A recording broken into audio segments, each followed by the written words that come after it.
I've made my way into the woods again, this time without almost getting stuck. I'm near Two Harbors, Minnesota. I don't even know if I'm a mile from Lake Superior, but I am in the woods.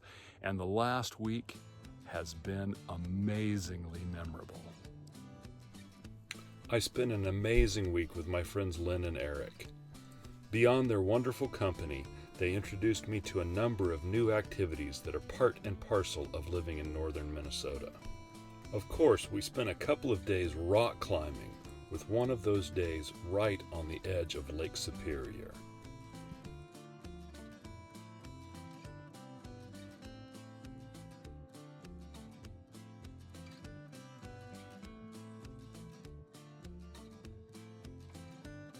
They introduced me to the Boundary Waters Wilderness Area, part of Superior National Forest and only accessible by canoe.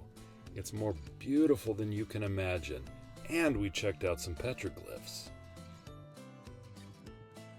A kayaking session on Burnside Lake was spectacularly peaceful, and the rhythmic joy of paddling I now understand.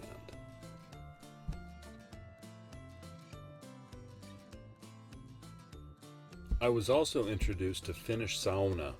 This entails getting naked and walking into a 200+ degree sauna with water tossed on the rocks to create waves of heated steam, then heading outside and jumping into the lake, and repeating the process over and over.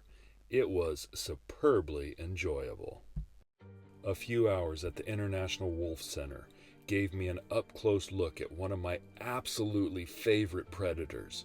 To spend time only a few inches away from these magnificent creatures was totally mesmerizing.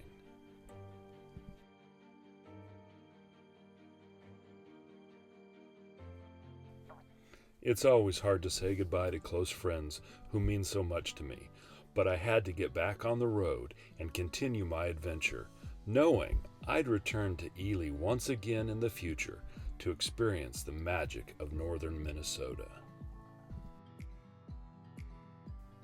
This morning, I dropped by Split Rock Lighthouse, one of the most photographed lighthouses in the country. While it is no longer in operation, it was fascinating to learn about its history and, of course, snap a few photos of my own.